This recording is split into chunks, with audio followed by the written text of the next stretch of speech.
Olá, bem-vindos a mais um episódio do 193 BombaCast, o podcast da Fundação de Apoio ao Corpo de Bombeiros. Aqui você ouve sobre os bastidores do Corpo de Bombeiros, ouve muitas histórias e histórias como essas que ouviremos hoje. Digo estas porque serão histórias em retrospectiva. Retrospectiva porque nós faremos uma série de 3 episódios com os melhores momentos das melhores entrevistas do ano 2024. Nós já passamos de 200 entrevistas, mais de 80 mil visualizações. A gente aproveita o momento para agradecer a você que é simpatizante do nosso canal, que é seguidor, que gosta do Corpo de Bombeiros. E aproveitar também para desejar a todos excelentes festas de final de ano, um excelente 2025 que vai chegar com muitas novidades. Aguardem, continuem acompanhando o nosso canal, inscreva-se na nossa plataforma do YouTube Fundabom. Muito obrigado e a gente se vê em 2025.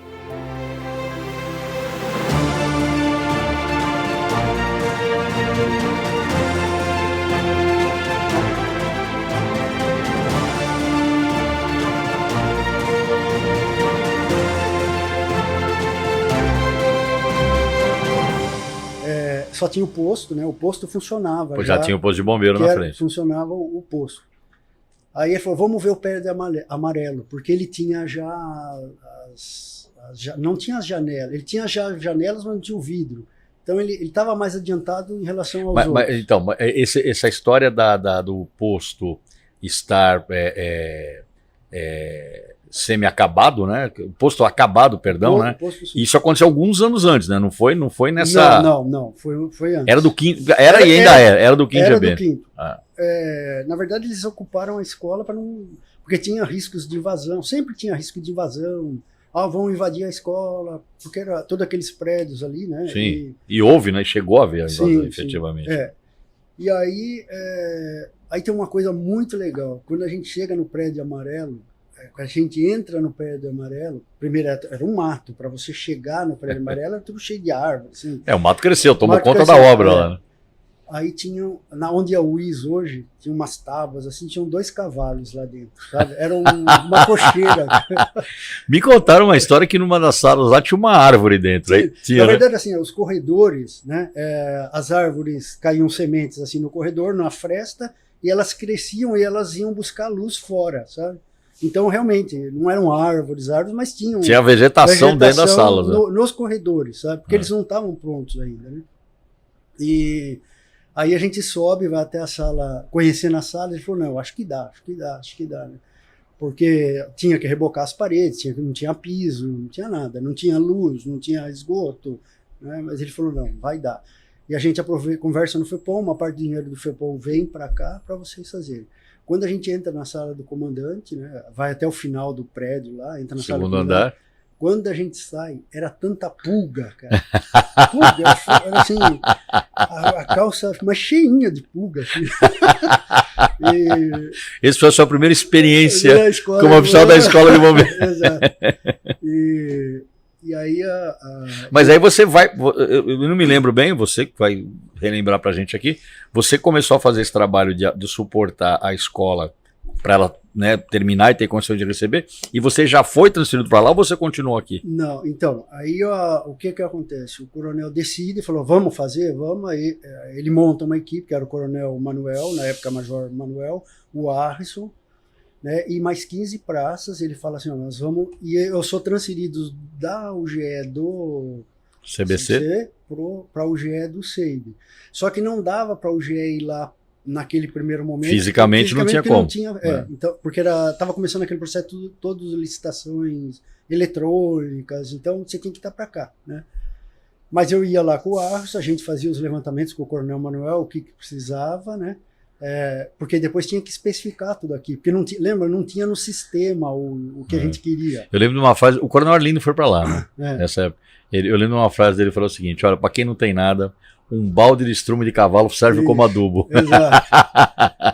E aí tinha a escola, ele falou assim, vocês têm 6 meses, né? Que ia estar acontecendo um módulo específico em Pirituba, e os próximos 6 meses serão aqui. Então, corre! Aí foi uma correria mesmo, foi assim, uma coisa bem difícil, não foi fácil. Só que um detalhe, com o Arson, eu me recordo até hoje, a gente tá do lado de fora, não tinha as cercas, não tinha nada, né? A gente está assim, do posto um pouquinho mais em cima. A gente olha para a escola, tudo cheio de mato, a gente fala assim, ó, vamos fazer um pacto, nós não vamos fazer um puxadinho aqui. Nós vamos seguir o projeto, mesmo que demore. Sabe assim? Então, nós vamos seguir o projeto.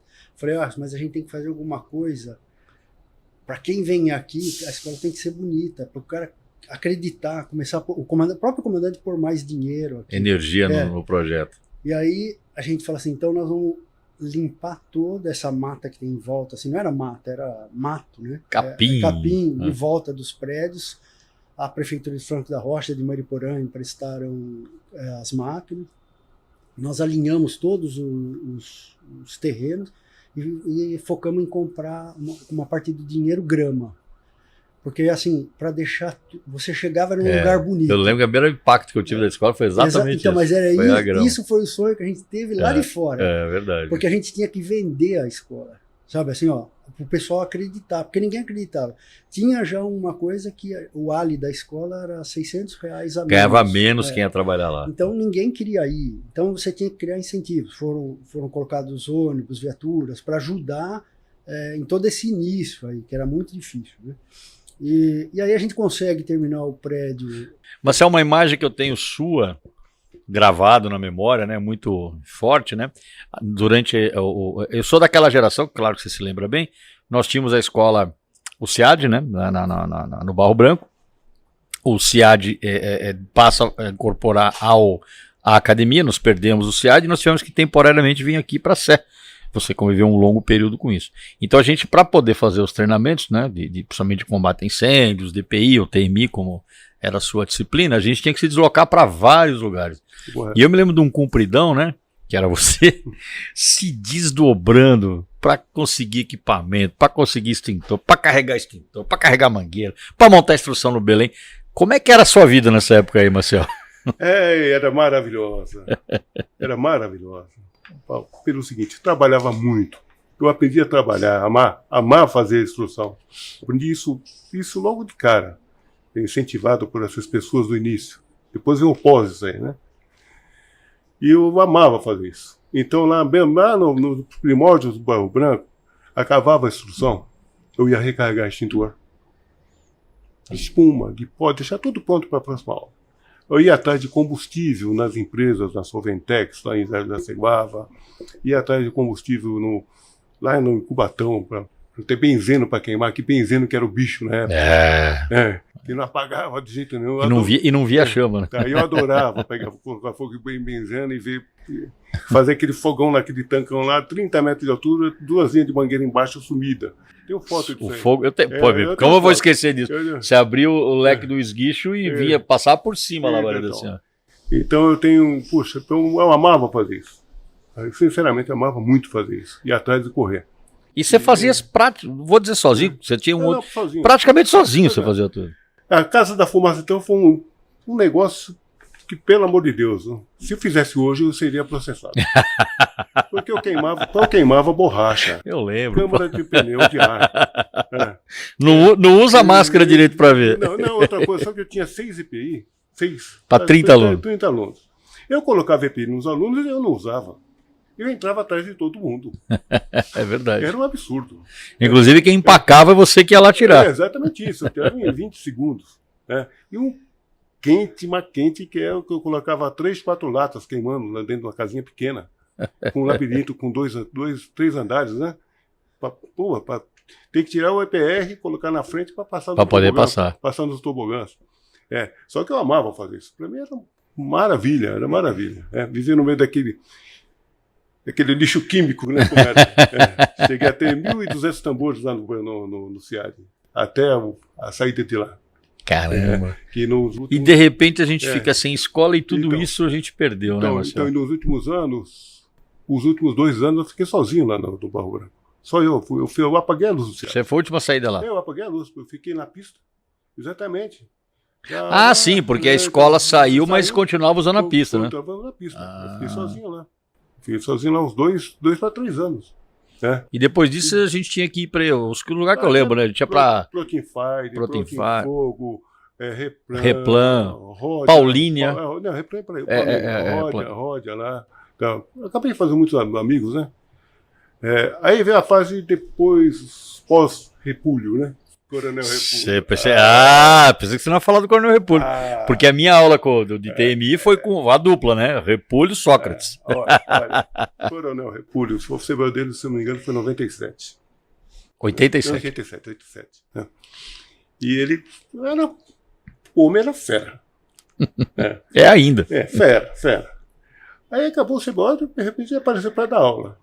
Eu falei, opa, que maravilha, é fera. Aí ele chegou para mim e falou assim, como que funciona? Eu falei, o recurso que eu tenho é esse.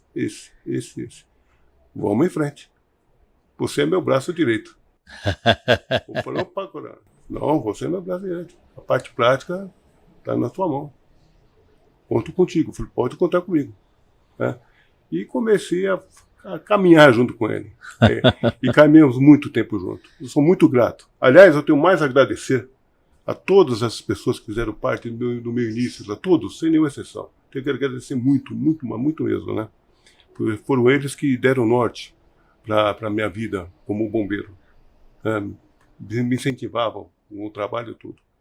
E eu tinha fama de voador, porque eu nunca entrava em forma. Você estava trabalhando, pô. Exatamente. E quando eu descobri o porquê que eu não entrava em forma, eu falo, poxa vida, não entra em forma, porque eu estou aqui, o cara já está na manutenção carregando o extintor. O camarada já está a caminho da Protein Fogo. O camarada já está a caminho do interior. Já está preparando a aula para o próximo pelotão. Já está levando os alunos e vai auxiliar lá no local lá. Acabava a aula, a gente sentava morto, né? Você lembra disso? Né? Lembro. Ficava morto. Eu achei esses dias uma foto, Marcel, de um treinamento que a gente fez. Eu acho que é da Replan a foto. Tinha outro lugar que a gente ia que era no ABC, não tinha? Tinha na... Eu não vou lembrar o nome agora. Não era ABC, era na Estrada do Jaceguava. Acho que é isso. Que era um lugar bem isolado. Bem isolado. Tá, eu lembro. A pista de Santo Antônio. Isso aí. Eu achei uma foto esses dias de um final de treinamento, né? Que você tá na foto, com uma parte do pessoal do meu CBO. Todos nós, né? Há algumas décadas atrás. Uma aula que eu acho que era emblemática, eu acho que você vai se lembrar disso, né? No nosso caso, da minha turma, foi com o Coronel Repúlio, era aquela aula que tinha no Belenzinho. Você lembra disso? Opa, lógico, eu preparava aquele circo. Conta aí. Bom, eu não definiria melhor aquela aula. Conta aí. Aliás, o Coronel Bertolini me chamava de Mabelungo, né? Eu não sabia por que Mabelungo. Aí depois eu descobri, não, o boneco de Olinda. Porque eu era responsável pelo circo. O treinamento realmente era um circo. Que a gente fazia. Você montava um negócio que a gente usava todos os equipamentos hidráulicos e todas as viaturas do bombeiro. Tudo. Eu fui pegando assim um jeitão, né? E outra, sempre solicitado pelo instrutor, né? Juntava dois malucos, Coronel Repúlio e você, pô. Vamos fazer isso aqui hoje, vamos fazer isso hoje, vamos. Então vamos encacetar com umas três? Vamos. Então, no Belenzinho a gente montava o ciclotreino em volta da quadra, fora da quadra, para fazer os bombas armar. De tudo quanto era gente. Tudo quanto era gente. Tudo. Mas era maravilhoso, era muito bom. Sim, uma aula emblemática, CBO, era no PB Vila Maria, que ia para Casa Fumaça. Casa Fumaça. Falava, vamos jogar bola aí com o EPI. É o futebol de EPI, pô. Futebol de EPI. Pra quem não sabe o que é EPI, não é só bombeiro que viaja, né? Equipamento de ar respirável nas costas, né? Que naquela época era de aço. Não era como hoje de composite, né? Eu não lembro o peso, mas, pô, era pesado pra caramba. Era pesado. Dava 34 quilos, se eu não me engano. O equipamento todo, né? O completo. Se eu não me engano, 34 quilos. E uma partidinha de futebol de leve. Quando não subia, descia o morro lá, né? Que tem essa brincadeira também, né? Sim, nós inovamos no CBO a aula noturna, hein? Aula noturna, verdade. Lá, né? Era lá na Vila Maria. Não, na Vila Maria e lá na Paulínia. E em Paulínia. Aula noturna. Então, a coisa... Os alunos não sei se gostavam muito não, né? mas a gente fazia, né? Olha, uma coisa eu posso dizer para você, viu, Marcel? Eu tive o privilégio de comandar a escola de bombeiro muitos anos depois. E claro, né, hoje a gente tem equipamentos muito melhor que aquela época, graças a Deus, né? Pistas e treinamento, né? Voltamos a ter, né? Graças a Deus também com o advento da ESB, né? Mas assim, não tem como comparar com a experiência que era né? Você fazer tudo aquilo que a gente fazia, né? Das aulas que vocês preparavam, com o material que tinha, né? Recurso parco. E assim, eu tenho certeza que ninguém da minha turma de CBO e de todas as turmas de CBO que você deu aula, e claro que isso foi evoluindo, depois vieram viaturas novas, eram equipamentos novos, você pegou essa transformação também, né? Mas assim, a base ali, como é que vai dizer ali, a raiz da coisa ali, que era fazer com o que tinha, que era o que fica, né, Marcelo?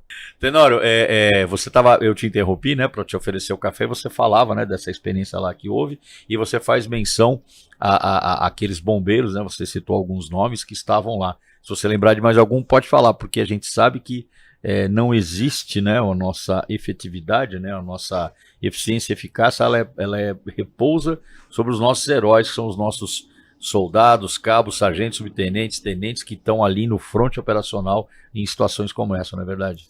Então, e eu agradeço muito os oficiais e as praças do CSGB que deram o primeiro atendimento, depois na proteção do local. Eles, a escala deles era muito mais, era severa, uma escala mais cansativa, né?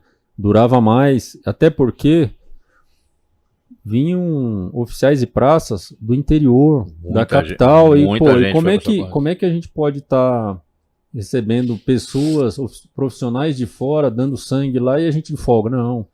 Então a nossa escala era mais rigorosa, né? Eu acabei ficando todos os dias lá, eu ia para casa para dormir de vez em quando, e vários oficiais de praça fizeram isso também, né? Então, mas é o que eu te falei, né? Uma ocorrência que, graças a Deus, o bombeiro, né? Ele tem essa característica, né? Essa tradição de um ajudar o outro. Né, e o CSGB não teria condições mínimas de atender sozinho essa ocorrência. Então, o nosso efetivo era pequeno perto daquela ocorrência. Então, o CBM, o CBI, o CCB direto, todos os dias, né, 200 homens, mais ou menos. Uma coisa fantástica. Fora do comum. A nossa capacidade de mobilização, né, a nossa capacidade que é a nossa maior força, eu diria, né? Rapidez na mobilização, né? Eficiência, rapidez. E que culminou, no caso dessa ocorrência, com o prêmio, né? Essa foi uma das ocorrências. Não, essa da Ultracargo não. Foi no ano seguinte, naquela do Guarujá da Local Frio, dos containers. Que foi no ano seguinte. Foi no ano seguinte, confundi. Vamos falar dessa então agora, que foi a que deu o prêmio internacional aí. Que foi também, foi ocorrência de pátio de containers, né? No Guarujá, que você também estava lá na época. Conta para nós dessa ocorrência. Essa ocorrência ela foi em janeiro de 2016, alguns meses depois da Lemoa. Se eu não me engano, foi dia 14. Durou 52 horas, né? E foram 66 containers e não se sabia qual era o produto. Então, existem fotos, registros de fumaça colorida. Cada cor era um produto e não se sabia qual era o produto. Então, nenhum EPR, 52 horas, EPR para todo mundo. E em determinado momento a gente começou a usar aquela máscara da empresa, universal, né? E em razão dessa ocorrência aí, vários bombeiros tiveram sequelas pulmonares, né? Você é um deles. Eu tive também. Eu tive 2 nódulos no pulmão direito e também bronquite, asma, acabei adquirindo, o que acabou me prejudicando na Covid. Em 2021, a Covid quase me pegou por causa disso, né? De forma grave. Mas vários bombeiros tiveram sequela, perda da capacidade pulmonar, né? E foi essa ocorrência que gerou o prêmio que nós recebemos, o bombeiro recebeu lá na Alemanha, em Ulm, graças ao perfeito relatório feito pelo Luciano, né? Luciano. E aí nós fomos para lá em janeiro de 2017, o Coronel Bertolini, o então Major Luciano e o então Major Tenório. Nós fomos lá, tivemos a grata satisfação de ser escolhido para ir representar o 6º GB, mas foi em razão dessa ocorrência aí. Eu tenho o pensamento, Tenório, que essa ocorrência, que foram muito próximas as duas, né? Como você mesmo falou, a Lemoa e essa ocorrência do pátio de containers. Mas eu acho que em termos de risco, bom, todas extremamente perigosas, isso não se discute. Mas eu digo como capacidade de efeitos diretos, né? na população local e nos bombeiros, essa foi mais grave. Você tem essa visão? Foi mais grave. Ela foi, apesar de que na Lemoa existia um produto chamado acrilato de butila. Ele tinha na Lemoa. E a preocupação do comando da emergência é que o calor chegasse nesses tanques, que eram pequenos, mas o produto extremamente agressivo. E não foi atingido, e graças a isso não houve vítimas, né? Mas a local frio, os gases produzidos por esse incêndio, eles atingiram Santos, São Vicente e Guarujá. Então, várias pessoas passaram mal e tiveram problemas pulmonares, né? Em razão dessa mistura de produtos emanada, né, do incêndio. Isso é uma coisa que me impactou muito fortemente. Foi após o término dessa ocorrência. Foi um final de semana, eu acho isso. Primeiro que eu estava com o meu carro, e eu parei o meu carro no semáforo aqui na Avenida Dom Pedro, e o autobomba Pierce do primeiro GB, do Cambuci, parou do meu lado. E quando eu olhei para a viatura, todas as partes de aço inoxidável da viatura estavam oxidadas, né, de cloro. De cloro. De cloro. E aí e naquela época as nossas viaturas eram recém-adquiridas, importadas, né? Os Spartans. E aí eu não me lembro quem era o motorista, o comandante da guarnição, acho que era o comandante da guarnição, estava do meu lado, eu abri o vidro, ele me reconheceu, ele falou, comandante, as gavetas, o material de altura que estava dentro da gaveta, todo ele apodreceu nessa ocorrência. Então eu fico pensando, né, o efeito que aquilo tudo teve em equipamento, imagina nas pessoas, né, Tenório? Então, predominantemente era de cloro lá, mas haviam outros produtos que eram as fumaças coloridas, né? E teve essa sequela aí, né? Acabou atingindo vários bombeiros, todos fizeram, né? Se trataram, fizeram análise, né? Acompanhamento e, né? Graças a Deus. Tá todo mundo aí, tá né? Todo com sequela, mas duas ocorrências que assim representaram um risco muito grande, né, para os nossos bravos bombeiros. Não que a emoção às vezes até para pegar um pássaro numa coisa, numa árvore alta, coisa, você às vezes as ocorrências somente são assim, são simples, você não correu um incêndio, parece que sempre incêndio, mas a ocorrência somente às vezes você tirar um cavalo em poço. Para o dono, aquilo é tudo na vida. É o patrimônio dele. É o patrimônio dele. Então você se sente gratificado por esse apoio da sociedade, né? Extinção de abelha, uma vez eu peguei, era um ceguinho. E eles deram endereço para a gente ir, pouco nós pegamos. Aí, onde está? Ele falou, está errado, está indo errado. Ele mandou voltar, ele era cego. Mandou voltar e tinha atacado um filhinho dele. E aí, nossa, ele depois que extinguimos a abelha, né? Ele ficou tão satisfeito, fez um café, mas precisa ver aquele cego, a gratidão que ele tinha, só ao viver naquilo. A gente sempre fala isso, né? O bombeiro, como você falou, Virgílio, bombeiro não é uma profissão, bombeiro é uma missão. Né? E que a gente não escolhe, nós já sabemos disso, a gente acha que escolhe, mas a gente não escolhe. E, assim, as melhores retribuições que eu posso dizer, que eu acho que é o mesmo sentimento que vocês têm, que eu recebi na minha carreira, nunca foi financeira.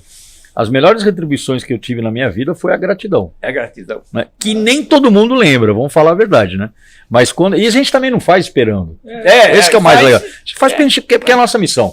Mas quando a gente vê aquele cidadão que vai lá no quartel agradecer, ou mesmo naquela hora ali exprime sua gratidão, parece que dá uma injeção, não é? É uma energia na alma. Carrega a bateria. Carrega a bateria, é um negócio fantástico. Você sentiu isso alguma vez, ô Vardy? Ah, sim.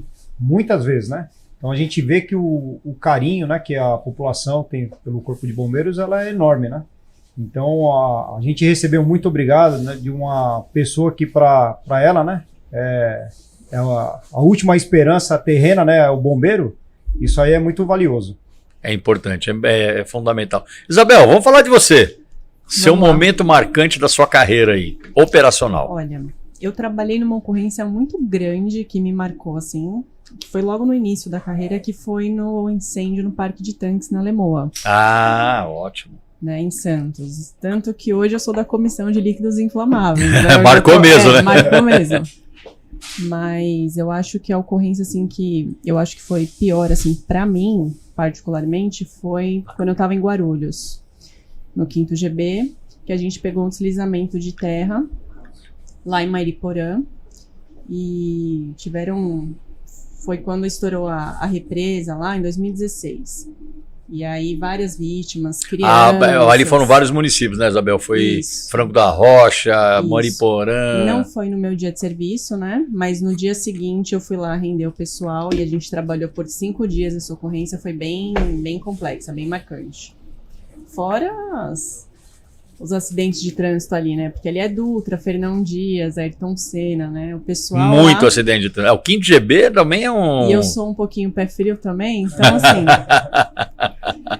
acontecia de tudo. Seu período de 5º GB foi intenso, podemos dizer assim. O pessoal que me conhece lá sabe, é difícil. Que maravilha. Bom, eu acho que isso só reforça aí a missão, né, Egidio? A gente veio parar aqui no Corpo de Bombeiros e aí, ó, as coisas acontecem, a gente tem que trabalhar, a gente tem que fazer, a gente tem que resolver com o que a gente tem. Você hoje, você está aposentado há quantos anos hoje? Já vou fazer uma conta aqui, você foi 88, né? 34. 30 mais, né? 89, 2018, 35, certo? É isso. Quase 35 anos aposentado. Hoje você olhando a sua época, e você é um cara presente, você sempre vem em eventos nossos, você vê como é que tá o bombeiro. O que é igual e o que é diferente? O que é igual ou melhor é o pessoal. As pessoas. As pessoas. Porque tem a tecnologia, tem o aprendizado, uma escola que o senhor foi comandante lá, que ninguém pode tirar, desmerecer, e a gente era muito na raça. Hoje eu tenho orgulho de vê-los como técnico, porque passaram numa escola do primeiro mundo. Então melhorou muito e as condições que tinha, mas o orgulho meu é estar com 34 anos vendo essa riqueza que passaram em nome do Medeiros. Com o brasão e tudo, né? Com o brasão. Foi uma grande oportunidade de servir até para os nossos amigos lá, porque vão ver, né, essa homenagem. Claro. E agradecemos, porque não podemos dizer que é injusto, porque os testemunhas são os senhores que viram. Claro. Eles são, para mim, um orgulho que os 4 são melhores do que eu. Melhores, não pessoa, é normal, mas eu digo assim... Profissionais mais bem preparados. Mais bem preparados. Sem dúvida. Eu não sei se você participou disso, porque isso é já um pouco mais contemporâneo. Não é nova, mas é um pouco mais contemporâneo.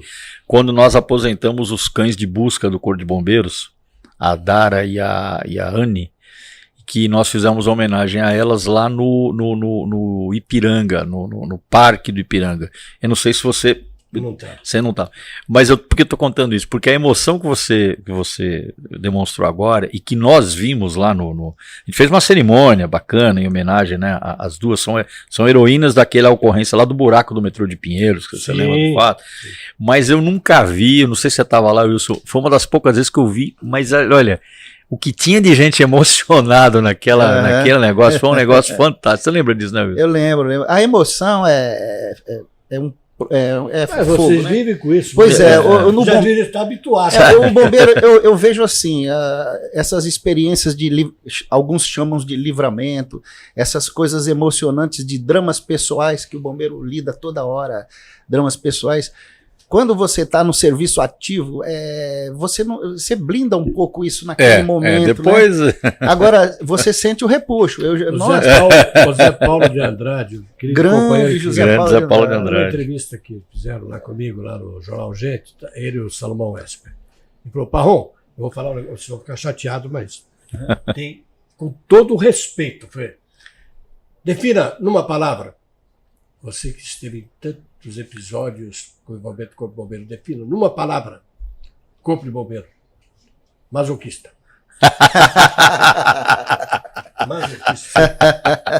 Ele abre mão da própria segurança, abre mão do conforto da casa dele, ele se apresenta voluntariamente, se não for chamado, ele se apresenta voluntariamente diante de uma grande catástrofe. E quando ele está lá no frigir dos ovos, ele faz qualquer coisa para salvar o patrimônio, para salvar a vida das pessoas, dos animais, enfim. Só pode ser um masoquista. E vive emoção o tempo inteiro. Quando ele tira lá uma pessoa lá de dentro, que está prestes a morrer, e entrega essa pessoa para a família aqui fora, você acha que existe emoção maior que essa? Porque ele é um masoquista. Mas eu vou dizer uma coisa para você, Parron. Olha, eu tenho na minha memória muito viva, às vezes, e que não foram muitas. E eu não estou dizendo que isso me incomoda, pelo contrário. Mas foram as vezes em que eu estava no quartel, depois de uma situação dessa, e alguém vai lá, seja a própria vítima, seja um familiar, vai lá para agradecer os bombeiros que trabalhavam. Passamos por muitas dessas. Por dessa. Não é sempre o que acontece e a gente não tem essa expectativa de verdade, né, que isso vá acontecer. Imagina. Mas quando isso acontece, é aquele momento, Parron, que você fala assim, puta, tudo que eu fiz valeu a pena. Não é? Agora haja coração, né? Tá vendo? A gente vai contando história aqui. Eu me lembro de uma vez que a gente trabalhava no serviço de resgate, que também lida muito com esses dramas pessoais e emoções, né? E a gente dava muita entrevista e tal, e me chamaram para falar num programa matinal, chamava Bom Dia Caminhoneiro, acho que no SBT, uma coisa assim. E nós, naquele tempo, falamos, pô, Bom Dia Caminhoneiro, ninguém vai assistir, domingo de manhã. E nós falamos lá, falamos com o nosso serviço e tal, né? Beleza. Aí, dias depois, veio uma senhora aqui. Tá vendo a emoção, né? Na época não era, mas agora... Ela veio aqui agradecer que ela tinha visto a nossa palestra e demonstramos lá um desengasgamento, como fazia e tal, e ela fez isso na filha dela. Salvou a filha. É o caso, aí saindo dos bombeiros, é o caso desse pessoal, das viaturas aí da PM. Ah, sim. Quantos partos. E essa situação também de engasgamento. Pois é. Isso. Agora, eu me lembrei agora, você falou de salvamento de animal, é outro episódio daqueles das broncas que eu andei tomando, que acho também foi dos atrevimentos, mas não foi meu. Eu citei agora há pouco um grande cinegrafista, que era repórter, o Laerte Garcia Rosa. Nós fomos, um dia qualquer, a TV Record nos mandou. Fui estava na PAN, mas a Jovem Pan e a TV Record... Sim, era do mesmo grupo, né? Mesmo grupo. A gente cobria para as duas. Olha, tem um caso ali nessa região, não sei por que razão, a gente vivia aqui para o estado de Ipiranga. Aqui. E tem lá um macaco lá que está aprontando lá. A mulher tinha uma quitanda, mas o macaco era dela. E o macaco sim. Então ele estrepulia lá. Dá umas imagens legais, vão lá vocês dois. Aí fui eu e lá. O bombeiro foi lá para... Tava lá o bombeiro. Para capturar. Tava lá. Mas o bombeiro tava... O salvamento, tava lá. Só que o macaquinho, que é engraçado. Dava um baile. Não, já tava na coleira. Já tinha. Aí o Laerte falou, pô, mas agora aqui, imagina um macaco aqui na coleira e tal. Faz é que daí. Aí fiz uma entrevistazinha boba lá, não vai render nada. Aí ele falou, vamos voltar aqui meia hora aqui. Voltamos depois. Né? Você acredita, o Laerte soltou o macaco? Rapaz. Para dar pauta. Nós tomamos uma. Voltou a viatura. Nós tomamos. O bombeiro voltou. Voltou e queria nos levar para a delegacia. Tinha que render a pauta, pô. Render a pauta. Foi um custo convencer de não nos levar para a delegacia. E com razão. Agora, eu levei a bronca ali também, eu levei de carona, porque. Quem soltou não foi você. Não fui eu, foi o Laerte que soltou o macaco. Olha, eu vou te falar, a gente fazia umas coisas também curiosas. Viu? Mas era um bombeiro, como você disse, né? Diferente, com poucos recursos, né? E Com onde, poucos onde valia muito mais a habilidade, né? A coragem do bombeiro, né? Sim, E senhor. acima de tudo a criatividade, né? Para poder atuar na ocorrência com o pouco material que tinha. Exatamente. Mas depois foi melhorando, melhorando e é o que é hoje. Você ainda teve a oportunidade de pegar o avanço, né? Porque antes de você se aposentar um pouco antes, né? Houve Exato. aquela repotencialização do Corpo de Bombeiros com um monte de coisa importada, né? Exatamente. E quando eu fui transferido para o Guarujá, eu comandava uma guarnição de salvamento aquático. Eu comandava uma lancha para qualquer coisa que acontecesse no mar, nós íamos e resgatávamos. Você me parece, você estava contando para mim, você chegou no primeiro, como nós já falamos, né? Primeiro GBS na época, trabalhou um tempo, e você foi da turma que foi dos primeiros que fundaram o segundo GBS, não é isso? Exatamente. No aeroporto. Eu fui um dos fundadores, porque quando fundou, precisava de gente, e me mandaram para lá e eu fui com todo prazer. Você era o que na época? Era cabo, soldado? Era sargento já. Era sargento porque já. eu fui muito cedo promovido a sargento. Fiquei um ano como soldado, fiz para cabo, logo em seguida veio para sargento. Do salvamento era fácil. Você foi do quadro de salvamento, você foi daquele Sempre pessoal? do quadro de salvamento. Sim. Então, aí fui transferido para o segundo GBS, para o segundo salvamento, né? Uhum. E como tal, me dei bem, fiquei lá uns tempos, depois pedi minha transferência para o Guarujá. De lá você foi para o Guarujá, que na época criou-se o terceiro GBS, né? Exatamente. Você foi na criação ou você foi depois? Foi um pouco depois. Pouco depois. Daquela turma que foi o Ortega, aquela galera ali, né? Meu amigão, Preciso trazer o Ortega aqui, viu? Preciso trazer ele aqui. E como é que foi isso aí? Bom, você é um cara que veio do Ceará, você tinha habilidade no mar, e aí você vai comandar uma lancha de salvamento, não é? Fazer Exatamente. resgate no litoral de São Paulo. Como é que foi essa experiência? Foi muito boa, porque uma que eu já conhecia, e outra eu gostava. E tinha alguns acidentes no mar. Por exemplo, em frente à Praia Grande, um engenheiro japonês que veio fazer estava colocando no Brasil as torres de comunicação, e trouxeram esse homem do Japão, era um engenheiro, né? Para auxiliar. E eu levaram ele para pescar os amigos, e ele caiu no mar, morreu, e eu fui resgatar. Isso foi notícia no jornal, na televisão, porque era um engenheiro que veio do Japão a serviço do governo brasileiro, e eu fiz o resgate. Infelizmente aconteceu uma tragédia. Infelizmente. Isso nós estamos falando dos anos 70, é isso, Assis? É mais ou menos anos 70, 71, mais ou menos isso. Comecinho. É. Bom, também, o bombeiro era diferente, mas a população também era diferente, né?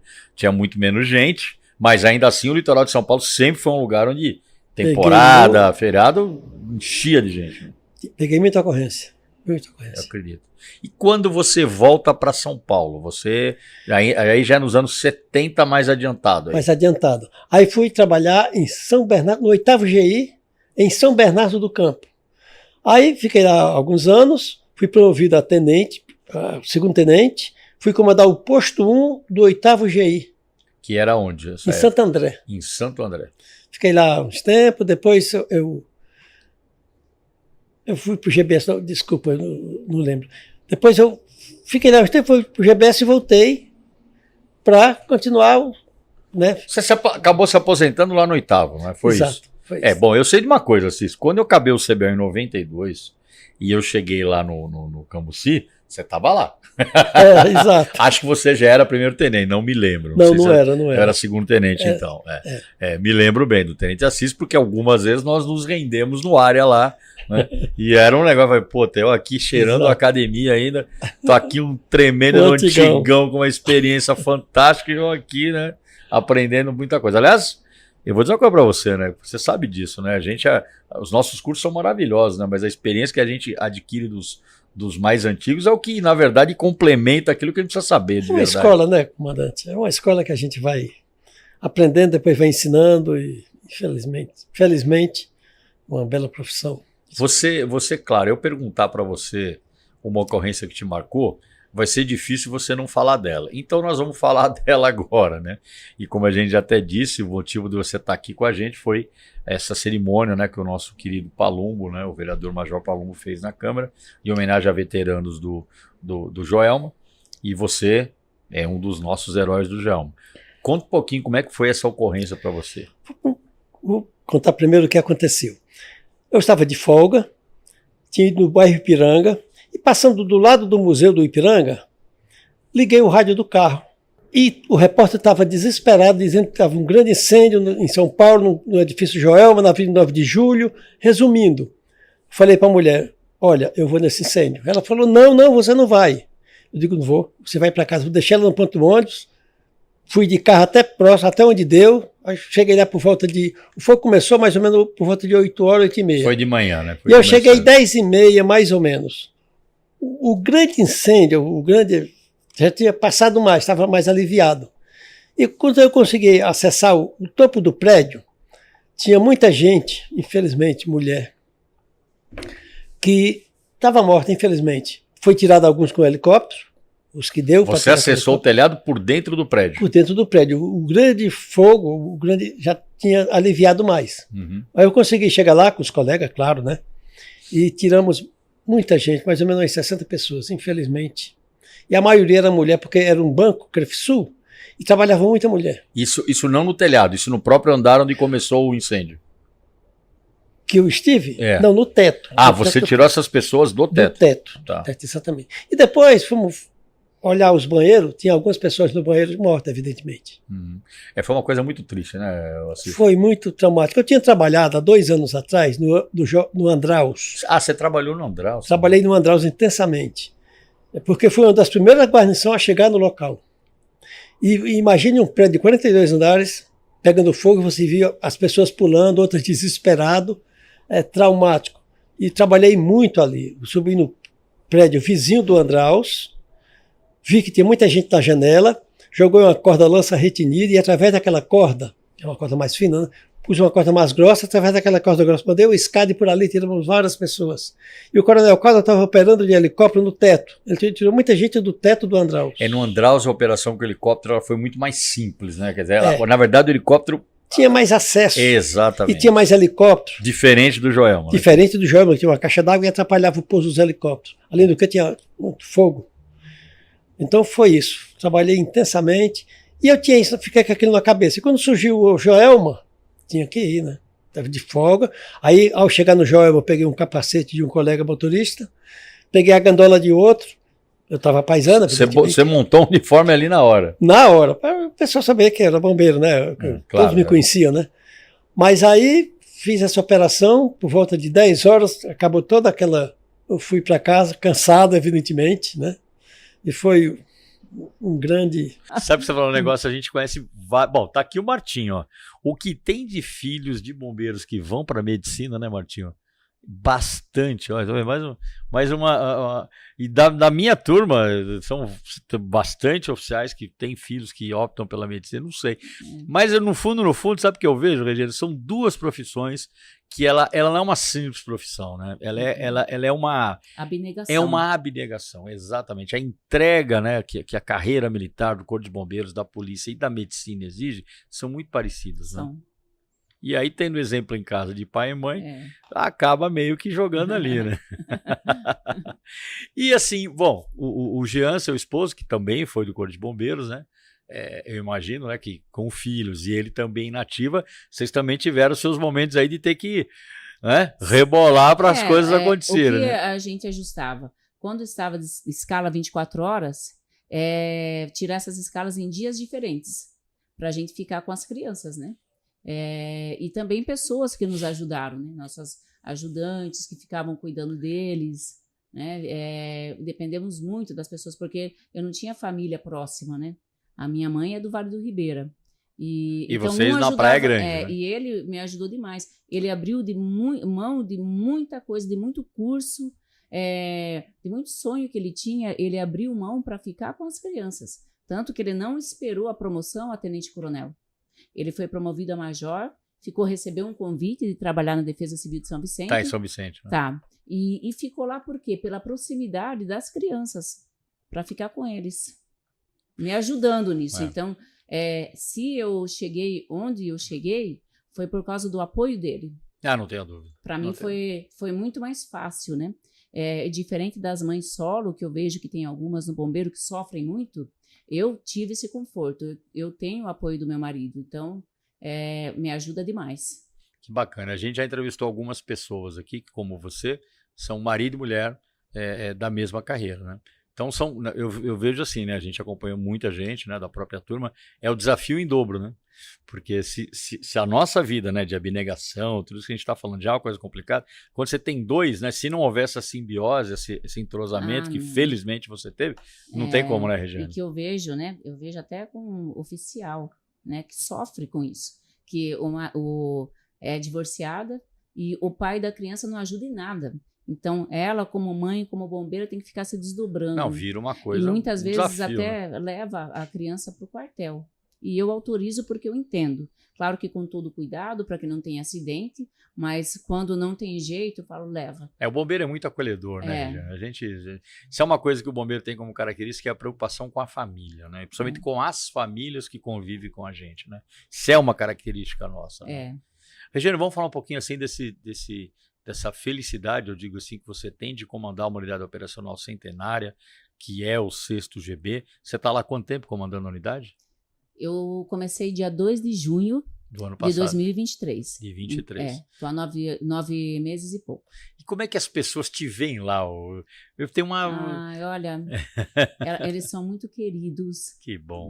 Tanto os militares, os bombeiros, como os civis. Eu estou na Baixada Santista há 10 anos, então eu tenho muito contato com os policiais militares dos batalhões e com os bombeiros, porque eu já trabalhei aqui. Sim. Desde 2010, eu fiquei de 2010 a 2014 lá no 6º GB, e então eu fui para o policiamento. E foi uma receptividade muito boa, muito grande, sinto esse carinho da tropa, essa atenção comigo, o pessoal é extremamente trabalhador, então é um sincronismo lá. Para mim foi maravilhoso, está sendo maravilhoso e fácil.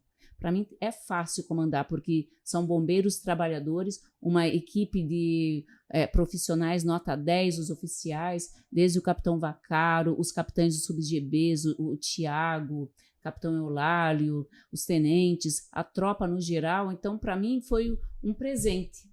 Até uns 15 dias, o coronel Cássio fez uma reunião, o nosso comandante-geral, com todos os oficiais, né? E ele nos prestigiou indo almoçar no GB, né?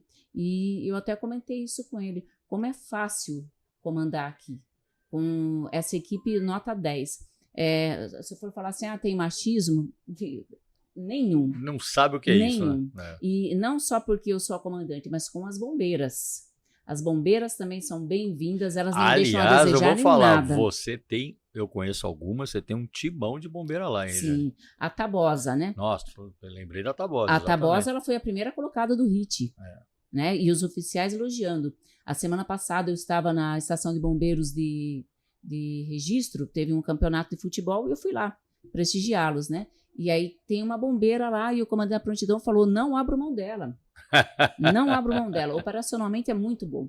Porque requer um preparo físico. Claro. Né? Então, elas têm. Eu não posso falar assim que no bombeiro, o homem tem mais força. Não, porque elas não deixam a desejar em nada. As bombeiras são operacionais e dão conta do recado. Não tem dúvida, Regiane. Eu sou testemunha disso, porque você sabe, comandei a Escola Superior de Bombeiros durante 3 anos, né?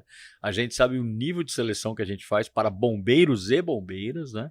A atividade é a mesma, o treinamento é o mesmo, o conhecimento que tem que ter é o mesmo, e as mulheres nunca vi ter problema com absolutamente nada.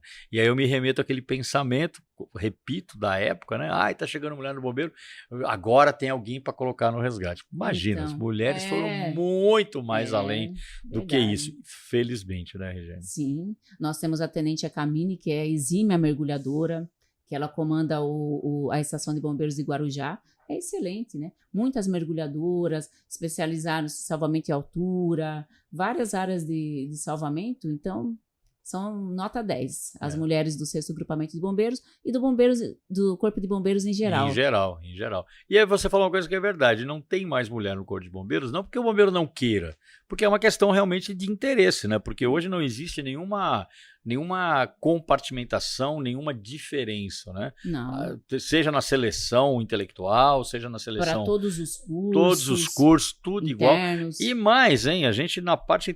Uma coisa que você sabe que é verdade. Na parte intelectual, muitas vezes as mulheres...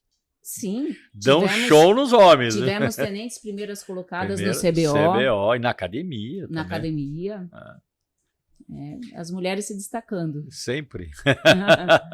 A gente falou aqui, né, contando a história do Coronel Caldas, eu vou voltar um pouquinho, se eu me permita.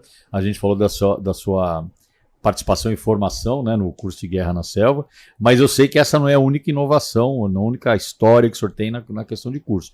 O senhor também, e aí eu sou testemunha disso, né, no momento em que o bombeiro estava implantando a história do produtos perigosos, né. Isso era uma coisa que quando a minha turma chegou aqui, né, o senhor era comandante do SEBRA, era uma coisa que estava fervendo. E o senhor tinha um tenente lá que era o Alessio, né, que era muito ligado a essa área, que dava aula do tema para nós, inclusive, mas eu quero que o senhor conte como é que o senhor chegou nessa história aí de trazer a disciplina e a especialização de produtos perigosos para o bombeiro de São Paulo? É o seguinte, eu estava no 2º GI ainda, antes de vir para a escola, e tivemos um incêndio ali, perto do Play Center, eu não lembro o lugar, mas era uma indústria química ali, ainda residual ali na Marginal, porque já estavam tirando tudo. Pegou fogo, um depósito de material que os caras não sabiam nem o que tinha lá. E o Milton trabalhava comigo. Coronel Milton. O Milton. Ele estava no 2º GI. Ele estava na Casa Verde, se não me engano. E ele era o área, se não me engano. Eu era subcomandante do GI. Ele falou para mim: chefe, eu tô com 9 bombeiros queimados aí, queima química. Estão na viatura lá. Eu fui lá, os caras estavam com a perna já entrando em carne viva. Foram socorridos, tal. Nós isolamos aquele lugar que estava com água, que tinha produto químico, e fomos combater o fogo, deixamos aquilo, trouxemos o engenheiro, trouxemos depois a CETESB lá para fazer um levantamento, ver se identificavam. E isso motivou a fazer um pedido para o comandante com relação a equipamento e tal, que nós não tínhamos. Os caras estavam de botina e perneira, né? Aí a 4ª seção começou a desenvolver a compra de uma capa. Era o Célio que estava lá, o Zé Pereira. Armando, acho que estava lá. E eu sei que disso nós fizemos uma apresentação para os comandantes de GI, e o bombeiro fez um esforço, o Marino ajudou muito e fez contato com o pessoal lá dos Estados Unidos, e o bombeiro foi para lá, foi aquele menino que morreu de câncer, é Mauro, né? Não é Mauro. Não, eu fugi o nome dele agora. Já vou lembrar. Era do primeiro GI. Do primeiro GI, exatamente. Ele foi o Marino, mais dois da Casa Militar, não é isso? 2 da Casa Militar. Foram para os Estados Unidos e o Alessio foi. O Alessio era muito bom de inglês e tal. Ficou muito amigo do Gallinger, que era subcomandante lá de Nova York. E com isso, quando voltaram, eles trouxeram a produção de um simpósio internacional de produtos perigosos. O Marino liderou isso aí. E veio o Gallinger, veio mais uns caras. Bom, resumindo, o Gallinger convidou o Alessio para ir para aquele comitê de bombeiro americano, eu não lembro, NFPA. Da NFPA. Qualquer coisa assim. E nunca teve um brasileiro lá. Aliás, nunca teve um estrangeiro lá. O Alessio foi o primeiro.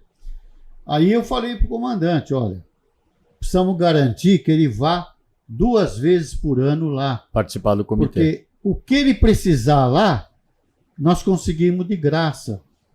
Manual, modelo, tudo. Foi o que estruturou o serviço, o atendimento de produtos perigosos na época. Exatamente. Então, quando ele convocou esse material, o pessoal forneceu para ele toda a legislação de produtos perigosos para a gente montar o curso aqui. Então, nós passamos aí na escola 6 meses. Quem falava inglês aqui... Eu me lembrei porque eu entrei nessa aí. Eu, Guidete. Quem falava inglês dançou, porque tinha que trabalhar na escola. Horário extra. Traduzir lá um pouquinho, e nós traduzimos todo o material. Quando o bombeiro começou, o governo começou a renovar a tropa, a frota, ficou encomendado 12 carros de produtos perigosos. Nova York tinha 2. Tinha 2. Para o estado de Nova York, né? E nós estávamos comprando 12. E precisava ter um na escola, íamos desenvolver o curso. Tem uma passagem interessante desse curso aí que eu preciso falar. Aí desenvolvemos o curso, tal, veio gente da rodoviária, veio gente daí... Rodoviária foi um das especializadas que aderiu forte aí à história. Daí, logo depois do curso, o capitão que veio aqui era muito entusiasmado, já montou um jipe, e já, sabe aqueles caras? Aí o coronel Vilela, que era o comandante lá, da rodoviária, quando eu entrei na academia, ele era o segundo CP, né? O Vilela me chamou lá, numa reunião. Daí eu fui, né? Acho que eu pisei no fio. Não, tá funcionando, esquenta a cabeça. Aí ele falou, Guaraciaba, o bombeiro deu o curso lá, nós formamos o capitão. Eu falei, o capitão é multiplicador, né? Ele falou, não, nós estamos montando o material aqui e tal, e nós vamos fazer uma frota, né? Para atender produtos perigosos nas rodovias. Produtos perigosos na rodovia. Eu falei... Ele falou, qual é o equipamento mais importante para comprar? Eu falei para o coronel, um binóculo. Para a rodoviária, um binóculo. Ele vê de longe a chapa, a identificação do produto. A identificação do produto, porque se ele for chegar lá, ele pode morrer. E não é esse o objetivo do curso. Tem que chamar o bombeiro. Toda grande unidade de bombeiro vai ter um carro de produtos perigosos, e ele sabe qual é o procedimento, né? Aí os caras ficaram... meio contrariado. O coronel foi meio grosso com o coronel. O tenente-coronel foi meio grosso. Não foi grossura, foi a verdade. A objetividade do fato, lógico. Ele não entendeu, né? Mas tudo bem. Passou isso, nós demos risada depois, tal, e a coisa passou. O Vilela é o cara que sabia, né? Ele era um cara competente, né? Então ele soube como tinha que ficar o rodoviário. E graças a Deus isso tem funcionado. Funcionado muito, eu vou dizer mais, senhor, porque e foi evoluindo, claro, como tudo, né? O Alessio estava morando ainda na Inglaterra e teve uma ocorrência que a televisão pegou direitinho o atendimento, né? O pessoal chegou, montou a plataforma ali e tal, para atender a ocorrência do produtos perigosos. Tinha um cara ferido lá, tinha um cara que tinha morrido. E eu peguei tudo aquilo e mandei para ele. Olha, isso aqui se deve muito a você. Né? Você tem bastante responsabilidade. E era para ter deixado um cara no lugar dele, lá no comitê. Nos Estados Unidos. E não aconteceu isso. Eu sei do problema que houve depois que eu saí. Mas olha, comandante, eu vou dizer o seguinte: o curso de produtos perigosos, eu sou testemunho disso, porque eu comandei a escola há 3 anos, né? Ele foi um curso que ele foi, ao longo do tempo, ele foi ampliando, né? E claro, veio mais tecnologia, a gente começou a comprar um monte de coisa, corredor de descontaminação, uma série de coisas. Ele foi gerando interesse nos bombeiros, no assunto, que chegou um momento, né, que eu até brincava, falava, poxa, o curso que era o patinho feio, agora todo mundo quer fazer. E era uma realidade, porque a gente via que quando abria a vaga do concurso de produtos perigosos, né, do curso na ESB, a procura era muito grande. Não só dos bombeiros de São Paulo, das unidades operacionais, mas principalmente de bombeiros do Brasil. Sempre tem gente nesse curso aí.